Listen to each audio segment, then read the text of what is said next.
Hello friends, कल जब मैं लाइव था तो आपने मुझसे रिलेटिव प्रोनाउंस पर वीडियो बनाने को कहा, तो आज मैं रिलेटिव प्रोनाउंस का वीडियो लेकर हाजिर हूँ। आज हम लोग बात करने वाले हैं basic concept of relative pronouns कि रिलेटिव प्रोनाउंस के जो बेसिक कॉन्सेप्ट होते हैं उसके बारे में। तो यहाँ ध्यान दीजिएगा कि ये सिर्फ बेसिक है, मैं एडवांस पे बात नहीं कर रहा हूँ। बेसिक का मतलब ये हुआ कि इसको 9th-10th के स्टूडेंट्स भी बना सकते हैं और जो कंपटीशन की तैयारी कर रहे हैं एसएससी वगैरह, उसके लिए भी ये हेल्पफुल है। इसमें हम बात करने वाले हैं कि रिलेटिव प्रोनाउन क्या है, उसको कहाँ यूज़ किया जाता है और इसे यूज क्यों करते हैं। तो आज हम केवल 3 ही चीज़ों पर डिस्कस करने वाले हैं। रिलेटिव प्रोनाउन क्या है, कहाँ यूज़ करना चाहिए और क्यों यूज़ करना चाहिए। ठीक है, तो मैं मेहराब शेख आपका स्वागत करता हूं अपने YouTube channel Apex study English tech ज्ञान में। अगर आप मेरे चैनल पर नए हैं तो प्लीज़ मेरे चैनल को सपोर्ट करें और सब्सक्राइब करें, साथ ही बेल आइकन को भी प्रेस करें। वीडियो अच्छा लगे तो लाइक करें और ज़्यादा से ज़्यादा शेयर करें ताकि मैं आपके लिए और भी अच्छे वीडियोज़ बना सकूँ। ओके, तो आइए वीडियो को शुरू करते हैं।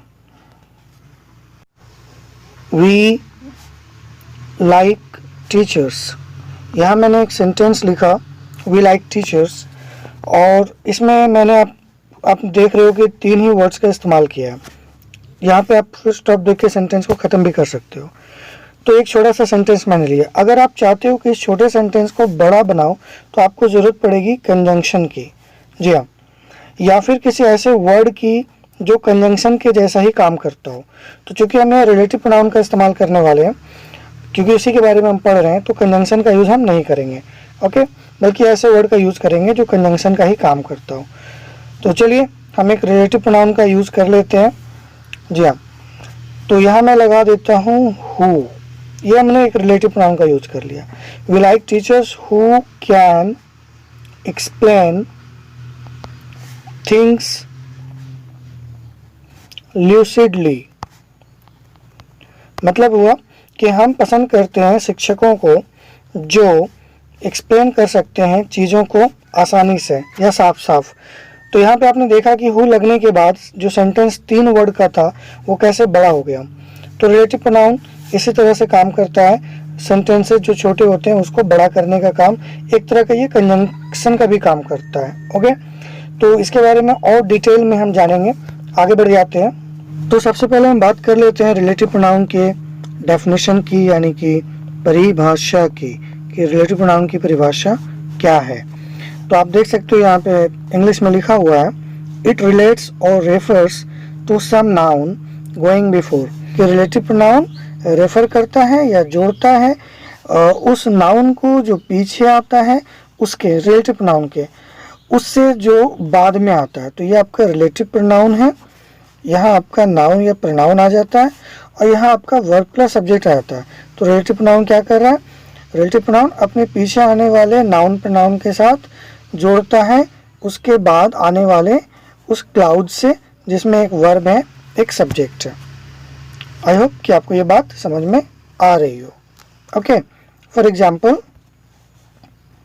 I saw a man who was blind। तो यहाँ आप देखिए रिलेटिव प्रोनाउन के पहले मैन है और इसके आगे है वर्ब प्लस सब्जेक्ट। तो हु क्या कर रहा है, यहाँ पे मैन को was blind से जोड़ रहा है। कैसे जोड़ रहा है, आप जब मीनिंग पढ़ेंगे तो निकलेगा कि मैंने एक आदमी देखा जो अंधा था। तो यहाँ पे जो का अर्थ होता है हु का, तो ये जो किसके लिए आ रहा है, मैन के लिए आ रहा है। ओके, और ये मैन के बारे में कह रहा है अंधा था, क्योंकि अंधा कौन था। अगर हम हु के बाद ही सेंटेंस का एनालिसिस करें तो हमें यहाँ पे ऐसा कोई सब्जेक्ट नहीं मिल रहा है जिसको अंधा कहा जा रहा हो। तो ये अंधा कहा जा रहा है इस मैन को, जो कि रिलेटिव प्रोनाउन के पीछे आया हुआ है। तो इस तरह से रिलेटिव प्रोनाउन क्या करता है, रिलेट करता है नाउन को जो उसके पहले आता है। क्लियर है। चलिए अब हम बात कर लेते हैं कि रिलेटिव प्रोनाउन को कहाँ यूज करते हैं। ओके, जो मैंने बताया था कि 2 चीज़ें हम डिस्कस करेंगे, where do we use relative pronoun and why do we use relative pronoun. तो सबसे पहले बात कर लेते हैं where do we use a relative pronoun, कि हम रिलेटिव प्रोनाउन का यूज़ कहाँ करते हैं। तो इसका सिंपल सा 2 शब्दों में जवाब है, आफ्टर नाउन, ठीक है, नाउन के बाद में, या अगर कोई प्रोनाउन है तो उसके बाद में, तो आफ्टर नाउन या प्रोनाउन। तो रिलेटिव प्रोनाउन का यूज हम जो है नाउन के बाद में करते हैं। क्लियर है? इसका लोकेशन क्लियर हो गया। जैसे भी हमने लिखा था I saw a man, I saw a man who, तो यहाँ देखिए मैन के बाद आ रहा है आफ्टर, या तो मैन के बाद हु आया। अगर यहाँ विच आएगा तो भी यहाँ मैन के बाद होगा, दैट आएगा तो भी मैन के बाद होगा। तो रिलेटिव प्रोनाउन का यूज़ कहाँ होता है? आफ्टर नाउन, नाउन के बाद में होता है। तो एक आंसर आपको मिल गया कि रिलेटिव प्रोनाउन जब भी हम यूज़ करेंगे तो वो नाउन के बाद में यूज़ करेंगे। अब दूसरा क्वेश्चन है कि why do we use relative pronoun, हम रिलेटिव प्रोनाउन का यूज़ क्यों करते हैं?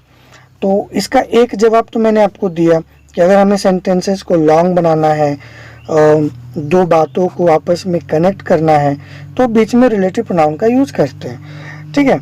और जो खास बात है रिलेटिव प्रोनाउन के यूज के पीछे जो मेन मकसद है वो क्या है वो देख लीजिए। वो ये है कि I have bought a pen is black.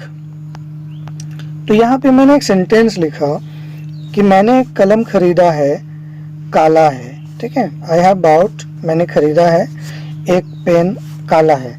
अब मैंने इस सेंटेंस में कोई प्रोनाउन, रिलेटिव प्रोनाउन का यूज़ नहीं किया, तो अब मुझे ये कहना बड़ा मुश्किल हो रहा है कि आखिर जो काला है वो कौन सी चीज़ है। आई को काला कह रहे हैं या पेन को काला कह रहे हैं, ठीक है, बात समझ में आ रही है। तो ये क्लियर करने के लिए कि आगे जो तथ्य है, जो क्लाउज है, जो बातें हो रही हैं वो किस नाउन के बारे में हो रही है, उसके लिए हमको रिलेटिव प्रोनाउन लेना पड़ता है। यही इसकी खास वजह है, व्हाई डू वी यूज, ठीक है। तो it is use to make clear that about what noun we are talking, कि हम कौन से नाउन की या प्रोनाउन की बात कर रहे हैं, ये क्लियर करने के लिए रिलेटिव प्रोनाउन का यूज करते हैं। अब अगर मैं पेन के बाद यहाँ पे विच लगा देता हूँ, जी हाँ, पेन विच, तब तो क्लियर हो गया कि पेन के बारे में हो रही है बात, कि पेन काला है। अगर यही विच या फिर मैं यहाँ हु लगा देता हूँ, आई हु, तो फिर ये ब्लैक आई के लिए हो जाएगा, ठीक है। तो रिलेटिव प्रोनाउन क्लियर कर देता है कि हम सेंटेंस में किस नाउन के बारे में बात कर रहे हैं। तो अगर आपने कोई रिलेटिव प्रोनाउन यूज नहीं किया तो कन्फ्यूजन बरकरार रहेगा कि क्या हमारा ये जो सेंटेंस है कि काला है वो पेन है या मैं, आई या पेन, है ना। तो अगर आप रिलेटिव प्रोनाउन का यूज करते हैं तो ये क्लियर हो जाता है कि असल में हम काला किसको कह रहे हैं। बात समझ में आ गई? तो यही मेन वजह है रिलेटिव प्रोनाउन का यूज करने का। ओके, एक और एग्जांपल देख सकते हैं। He is the man who is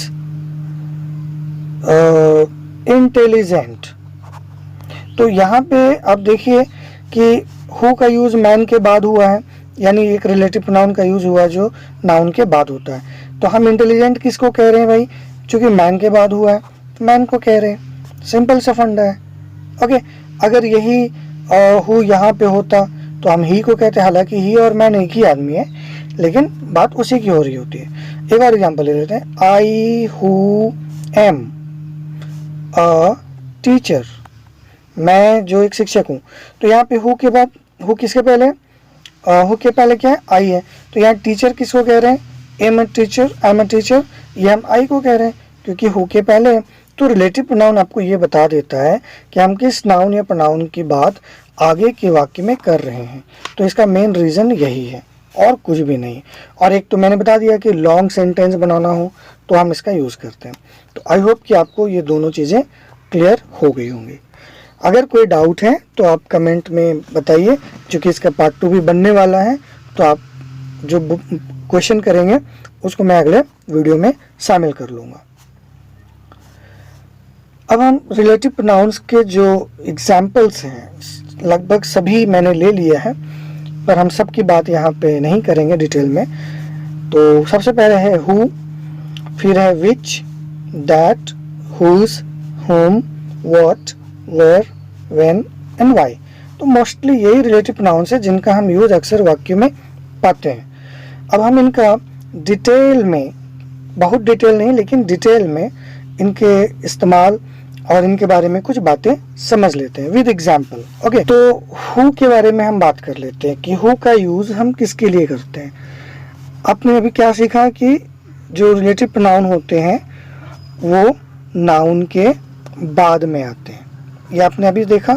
तो कौन से नाउन के बाद में आते हैं? नाउन तो कई तरह के होते हैं, इसके कई प्रकार हैं। सिंगुलर है, प्लूरल है, काउंटेबल है, अनकाउंटेबल है, नॉन ह्यूमन है, ह्यूमन है, यानी लिविंग है, नॉन लिविंग है, एनिमल है, थिंग है। तो बहुत सारे नाउन होते हैं। तो कौन से नाउन के पहले कौन सा रिलेटिव नाउन का यूज होगा, अभी हम इसको देखने वाले हैं। ओके, और फिर हम एंड में एक एक्सरसाइज भी करेंगे जिसका झलक आपने अभी देख लिया होगा। चलें तो शुरू करते हैं। हु का यूज हम पर्सन यानी ह्यूमन बीइंग के लिए करते हैं और इसका शाब्दिक अर्थ रहता है जो। तो जैसा भी मैंने वाक्य लिखा था उसी टाइप का एक वाक्य मैं और लिख लेता हूं। आई know the man, I know the man who is very loyal. कह रहा है कि मैं जानता हूं ऐसे आदमी को या उस आदमी को जो बहुत ईमानदार है, लॉयल है। तो यहाँ पे हु का जो यूज हुआ है वो किसके लिए हुआ है, पहले हम ये देखेंगे। वो हुआ है मैन के लिए, ठीक है। तो हु यहाँ पे एक रिलेटिव प्रोनाउन के तौर पे काम कर रहा। फिर हम देखेंगे कि आगे जो बातें हो रही हैं वो किसके बारे में हो रही है। तो ये भी मैन के बारे में ही हो रही है, आई के बारे में नहीं हो रही है, क्योंकि आई के बाद में कोई रिलेटिव प्रोनाउन नहीं है। तो हम बात यहाँ मैन की कर रहे हैं। अब यहाँ पे हु का शाब्दिक अर्थ क्या निकलता है, जो। तो मैं जानता हूँ ऐसे आदमी को जो बहुत ही ईमानदार है। तो हु का इस्तेमाल हम तब करते हैं जब हमें जो का सेंस लेना हो वाक्य में, और वो भी किसी पर्सन के लिए, खासकर ये किसी पर्सन या ह्यूमन बीइंग के लिए यूज होता है। अगर यही मैन के जगह पे पेन होता तो हम यहाँ हु का यूज नहीं करने वाले हैं, ठीक है। तो हु का कॉन्सेप्ट क्लियर है। चले, विच का प्रयोग जो या जिसे के अर्थ में एनिमल्स एंड थिंग के लिए किया जाता है।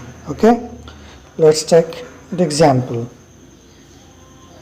तो यहाँ देखिए हमने विच का यूज किया, किसके लिए किया होगा, जो नाउन होगा और ठीक इसके पीछे होगा। तो हमने मोमेंट के लिए यूज किया। तो विच का जो इस्तेमाल होता है वो लाइफलेस चीज़ों के लिए होती है, ज़्यादातर लाइफलेस यानी निर्जीव, जिसमें जान नहीं है। इसलिए मोमेंट में हमने विच लगाया। ये नहीं कर सकते the moment who is lost. तो क्या कह रहा है, the moment which is lost for ever, यानी वक्त जो खो जाता है, बीत जाता है, वो हमेशा के लिए बीत जाता है। क्योंकि हम कहते हैं ना, गुजरा हुआ वक्त लौट कर नहीं आता। जी हाँ, तो विच का यूज किसके लिए, लाइफलेस चीजों के लिए होता है, ठीक है। और एग्जाम्पल देख लेते हैं। The dog which I have bought is black, ठीक है। तो यहाँ पे देखिए विच का यूज किया, किसके लिए हमने किया है, जो इसके पहले नाउन आ रहा है, क्योंकि ये नाउन के बाद ही रिलेटिव प्रोनाउन यूज होता है। तो डॉग के लिए यूज किया। अब जो बातें आगे हो रही हैं कि डॉग जिसको मैंने खरीदा, ओके, तो विच का मतलब जिसे या जिसको हो गया। डॉग जिसे मैंने खरीदा है वो क्या है, काला है। तो यहाँ पे डॉग एक एनिमल का यूज हमने किया है, तो आप एनिमल के लिए भी इसका यूज कर सकते हैं। नेक्स्ट आते हैं दैट। दैट का भी मतलब जो होता है, ओके, और इसका इस्तेमाल पर्सन और थिंग दोनों के लिए होता है।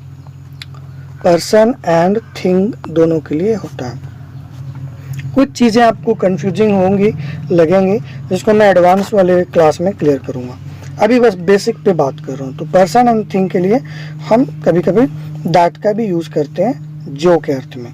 For example, this is the boy that stole my pen, यानी वो वही लड़का है या वही लड़का है जो या जिसने चुराया मेरा कलम। तो यहाँ दैट किसके लिए आया, बॉय के लिए है। ओके, तो some time we can use on that for human being also. Okay, कुछ वक्त के लिए हम कर सकते हैं, हमेशा करते हैं ऐसा भी नहीं है। तो इसके भी कुछ खास रीजंस हैं, पर अभी उस पर डिस्कस नहीं करेंगे। पर इतना याद रखें कि हम दैट को ह्यूमन बीइंग के लिए यानी ह्यूमन पर्सन के लिए कर सकते हैं। और वस्तुओं के लिए तो करते ही करते हैं। For example, I know the house that he lives in, कि मैं उस घर को जानता हूँ जिसमें वह रहता है। तो यहाँ पे दैट किसके लिए आ रहा है? हाउस के लिए आ रहा है, ना कि आई के लिए, और ना ही इसके बाद कोई नाउन ऐसा आया है। तो ये दैट किसको डिनोट कर रहा है? हाउस को, कि मैं जानता हूँ उस घर को या ऐसे घर को जिसमें, यहाँ जहाँ का सेंस नहीं है, ठीक है, जिसमें, घर जहाँ नहीं होता, घर में होता है, तो जिसमें वो रहता है। ओके, इन भी देखिए लगा हुआ, लिव्स इन, तो जिसमें रहता है, जहाँ में रहता है तो नहीं कहेंगे हम, तो यहाँ पे जिसमें हो गया। आई नो द हाउस, जिसमें वो रहता है। तो इस तरह से दैट का यूज़ हम पर्सन और नॉन लिविंग के लिए करते हैं। ज़्यादातर हम नॉन लिविंग के लिए यूज़ करते हैं। ओके, अब हम बात कर लेते हैं हुज की। हुज का, हुज जो है वो ऑफ विच का सब्स्टिट्यूट है, ठीक है। इसका हम क्या मतलब लेते हैं? जिसका, जिसका। और ये पॉजिटिव केस के सेंस में यूज होता है। जी हाँ, जैसे घर, जिसकी, जिसके दरवाजे, इस टाइप का। Like house, whose doors. जी हाँ, तो ऐसे हम इसका यूज कर सकते हैं। ये पर्सन, एनिमल और थिंग तीनों के लिए यूज होता है। तो यहाँ मैंने हाउस लिया, हुज ले लिया। अगर यहाँ पे बॉय रहेगा तो भी हुज ले लेंगे, बॉय हुज। अगर यहाँ पे कैट रहेगा तो भी हुज ले लेंगे, कैट हुज। तो ये सबके लिए यूज होता है। एग्जाम्पल के तौर पे देख लेते हैं, he is the man whose house is well decorated. अब चूंकि ये पॉजिटिव केस में काम करता है तो इसके आगे हमेशा नाउन मिलेगा आपको, ठीक है। ये हमेशा नाउन लेगा, whose house, whose pen, whose doors, whose window, ऐसा। तो ये वही आदमी है जिसका घर वेल डेकोरेटेड है, बढ़िया से सजा हुआ है। तो हुज का यूज हमने किसके लिए किया? मैन के लिए, पॉजिटिव केस में। ऑफ विच के सब्स्टिट्यूट में, अब यहाँ ऑफ विच भी लगा सकते हैं, पर ज़्यादा फॉर्मल वर्ड यही रहता है। ओके, अच्छा, और एग्जाम्पल इसका देख लेते हैं। Ostrich is the bird whose legs are strong. तो यहाँ पे देखिए हमने हुज का इस्तेमाल किया किसके लिए? बर्ड के लिए। बर्ड कौन है? ऑस्ट्रिच है। कहता है ऑस्ट्रिच ऐसा बर्ड है जिसके पैर स्ट्रांग होते हैं। तो यहाँ पे हुज किसके लिए आ रहा है? बर्ड यानी एनिमल के लिए आ रहा है। तो अभी आपने देखा मैन के लिए, फिर आप यहाँ देख रहे हो एनिमल के लिए। इस तरह से चीज़ों के लिए भी इसका यूज़ कर सकते हैं, जैसे कि this is the car whose all tyres are new. अब यहाँ देखिए हुज का इस्तेमाल किसके लिए हो रहा है? कार के लिए। इसके ठीक पहले नाउन जा रहा है, कार आ रहा है, तो नॉन लिविंग थिंग आ रहा है कि ये ऐसी कार है या वही कार है जिसके सारे टायर्स, यहाँ भी ये नाउन ले रहा है, ऑल टायर्स आर न्यू, कि सभी टायर्स इसके नए हैं। तो आपने देखा हुज का प्रयोग पर्सन, एनिमल और थिंग सबके लिए होता है, और इसका सेंस होता है जिसका हिंदी में, और ये ऑफ विच का सब्स्टिट्यूट के रूप में काम करता है। यानी ऑफ, जहाँ ऑफ विच का यूज आप कर सकते थे या कर सकते हैं, वहाँ आप हुज लगा दीजिए। ओके, चलिए, अगर आप चाहें तो ऑफ विच का भी देख लेंगे। The car of which, the car of which यानी गाड़ी जिसका, ठीक है। अब ये ऑफ विच की जगह आप हुज लगा दीजिए, द कार हुज हो गया। तो यहाँ ऑफिस लगता था वहाँ पे आप हुज लगा दीजिए। पर हर जगह हम ऐसा नहीं कर सकते, कुछ जगहों पे ऑफ विच ही ज़्यादा सुटेबल होगा। ओके, ग्रामर है, इस तरह की चीज़ें आपको मिलती रहेंगी। आगे बढ़ते हैं, होम। देखिए दोस्तों, होम इज़ नाउ डेज कह सकते हैं कि स्पोकन इंग्लिश में और जो मॉडर्न ग्रामर है, इन दोनों में जो है इसको रिप्लेस कर दिया गया है हु से। तो जहाँ तक हम होम का यूज़ करते थे, अब उसके जगह हु का यूज़ किया जाता है, ठीक है। तो ये बात आप ध्यान में रख लीजिएगा। एग्जाम्पल के तौर पे होम को जो हम यूज़ करेंगे वो पर्सन के लिए यूज़ करेंगे। ओके, क्योंकि ये पर्सन, होम यानी जिसको, तो जिसको ये व्यक्ति के लिए ही आएगा, तो ये आप पर्सन के लिए यूज़ करते हैं। सेंटेंस में एग्जाम्पल देख लेते हैं। Do you know the man whom I met today. क्या तुम जानते हो उस आदमी को जिससे, तो होम का मतलब यहाँ पे जिससे हो गया, जिससे मैं मिला या जिसको मैं मिला आज। तो ये होम किसके लिए आ रहा है? मैन के लिए आ रहा है। ओके, अब यहाँ पे आप हु भी लगा सकते हैं, लेकिन खैर उसका एक कंडीशन है, उसको हम लोग बाद में डिस्कस करेंगे। तो हु को भी यूज़ किया जाता है इसके जगह पे अलग केसेस में, अभी आप देख लीजिएगा। इसका दूसरा एग्जाम्पल देख लेते हैं। I know the man whom you are speaking to. तो यहाँ पे भी होम का यूज़ हो रहा है। देखिए होम का यूज़ हो रहा है क्योंकि ये फॉर्मल यूज ऑफ इंग्लिश है इसीलिए, लेकिन अगर आप इनफॉर्मल की बात करें तो आप होम यहाँ से हटा सकते हैं। ओके, जो मैं बार बार कह रहा हूँ। और एक सेंटेंस पे नजर डाल देते हैं। I know the man who you are speaking to. यहाँ देखिए मैंने हु का यूज कर दिया। ओके, ये फॉर्मल नहीं है, दिस इज इनफॉर्मल। मतलब कि ये आजकल मॉडर्न ग्रामर और स्पोकन में यूज हो रहा है, पर लिखने में आपको यहाँ होम का ही यूज करना चाहिए। राइटिंग या रिटन इंग्लिश में हम होम का ही यूज करते हैं। क्लियर है? चले आगे बढ़ जाते हैं। व्हाट, तो व्हाट का यूज जो के अर्थ में किया जाता है, और इसका जो सेंस होता है वो होता है आपका दैट विच, या फिर हाँ दैट विच के सेंस में हम इसको यूज करते हैं। जहाँ दैट विच लगाना है वहाँ व्हाट लगा सकते हैं, और ये मेनली थिंग्स के लिए यूज किया जाता है। ओके, व्हाट को जो के अर्थ में या दैट विच के अर्थ में, थिंग्स के सेंस में यूज किया जाता है, थिंग्स के लिए यूज किया जाता है। For example, he found that which he was looking for. तो मैंने बताया कि व्हाट को दैट विच के सेंस में यूज किया जाता है, मतलब कि जहाँ दैट विच है आप इसकी जगह केवल व्हाट लगा दीजिए तो काम हो जाएगा। He found what he was looking for, कि उसको वो मिल गया जो वो तलाश कर रहा था। क्लियर है? तो व्हाट का यूज दैट विच के सेंस में हम यूज करते हैं। एक और एग्जाम्पल देख लेते हैं। I know the thing which I want.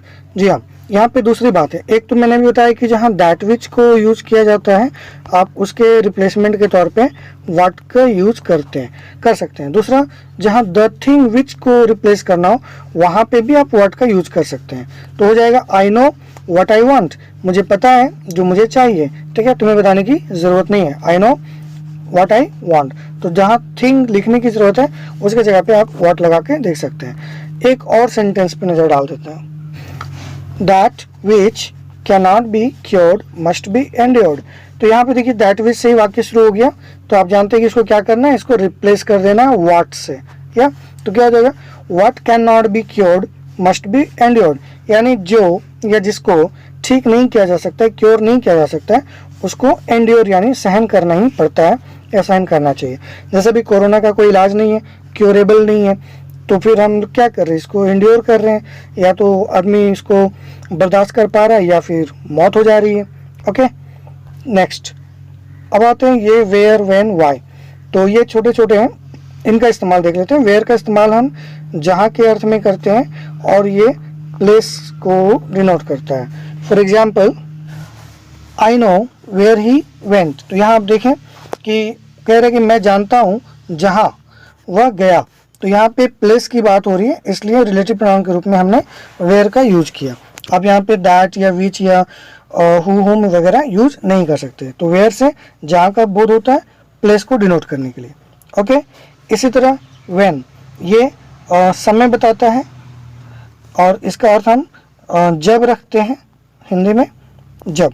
Okay, जैसे एग्जाम्पल के तौर पे I know when he meets, यानी मैं जानता हूँ जब वो मिलेगा, या मुझे पता है कि वो कब मिलता है। तो ये व्हेन क्या कर रहा है, ये समय बता रहा है, किसी के मिलने का समय। तो ये भी रिलेटिव प्रोनाउन है जो समय को बताने के लिए यूज किया जाता है। और इसी तरह है वाई, ये क्यों के ही अर्थ में आएगा और ये आपको रीजन बताएगा किसी बात का। For example, I know why he came here, कि मैं जानता हूँ कि वह यहाँ क्यों आया है। ठीक है, या जिस भी वजह से आया है। तो यहाँ पे वाई क्या कर रहा है, उसके आने का रीज़न बता रहा है। तो रीज़न बताने के लिए वाई का यूज किया जाता है। तो दोस्तों इस तरह से आपने देखा इतने सारे जो रिलेटिव प्रोनाउंस थे, इनका यूज़ हमने बेसिक लेवल पे अभी सीखा है। अभी इसका एडवांस वाला बाकी है जो वीडियो के पार्ट 2 में आएगा। तो अब हम इसका एक एक्सरसाइज बना लेते हैं। आप चाहें तो वीडियो को पॉज करके क्वेश्चन नोट कर लें और बना लें, उसके बाद फिर प्ले करके दोबारा देख लें कि आंसर क्या हो रहा है। पर मैं तो नहीं रुक सकता, मुझे तो कंटिन्यूअसली बनाना पड़ेगा।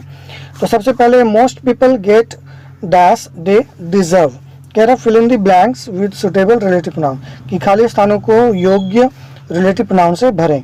ओके, चले तो भरते हैं। Most people gate they deserve, कहते ज़्यादातर लोगों को मिल जाता है डैश दे डिजर्व, जो वो डिजर्व करते। तो यहाँ पे जो का यूज है आप क्या लेंगे, तो यहाँ आंसर हो जाएगा व्हाट, ठीक है, व्हाट दे डिजर्व, क्योंकि यहाँ पे बात हो रही है किसी थिंग की, क्या मिल जाता है, क्या डिजर्व करते हैं, तो कोई चीज़ डिजर्व करते हैं, तो थिंग की बात हो जाती है, इसलिए यहाँ पे व्हाट का यूज हो जाता है।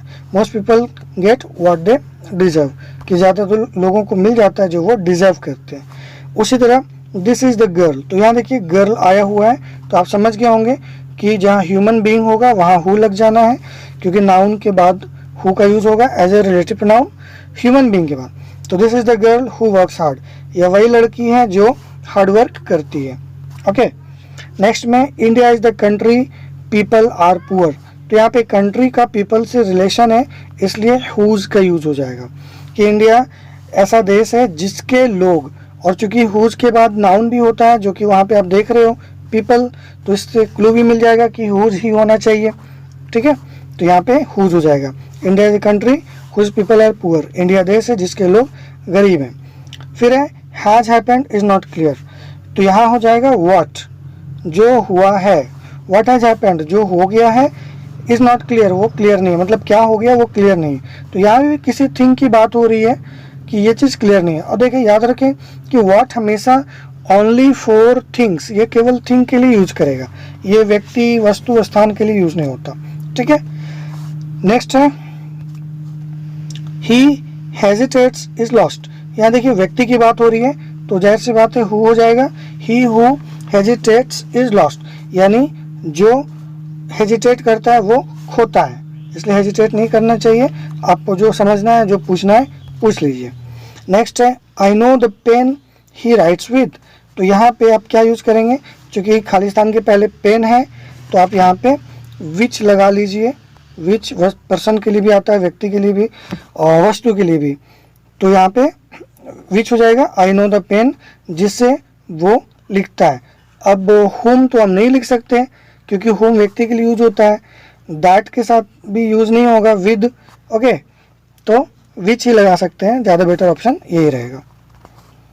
नेक्स्ट है सुशांत वॉज द एक्टर, अब यहाँ पे क्या लगाएंगे, ऑल प्रेज, आप यहाँ पे होम का यूज़ करें, वैसे तो हु का भी यूज़ कर सकते हैं, पर मैंने बताया कि हु मॉडर्न इंग्लिश में है और पुराने के हिसाब से चलेंगे तो हुम होगा, कि सुशांत एक्टर था जिसको सभी प्रेज या तारीफ करते थे, प्रशंसा करते थे, तो आप यहाँ हु भी लगा सकते हैं, होम भी लगा सकते हैं, मॉडर्न के हिसाब से ये ठीक है, ओल्ड ग्रामर में होम चलेगा।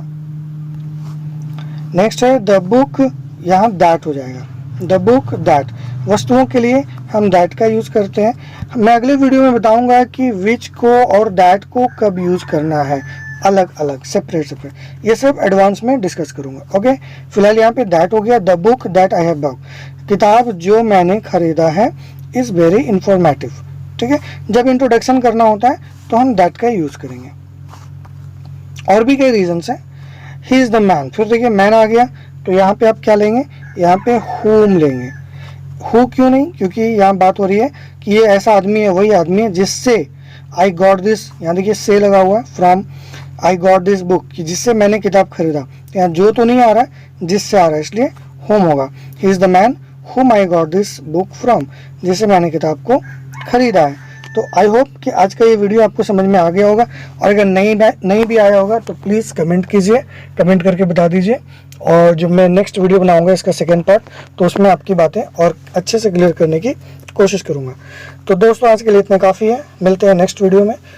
और अगर अब तक मेरे चैनल को सब्सक्राइब नहीं किया है तो प्लीज़ सब्सक्राइब भी कर लें, लाइक करें, वीडियो को ज़्यादा से ज़्यादा शेयर करें। मिलते हैं फिर नेक्स्ट वीडियो में। Thank you, good bye.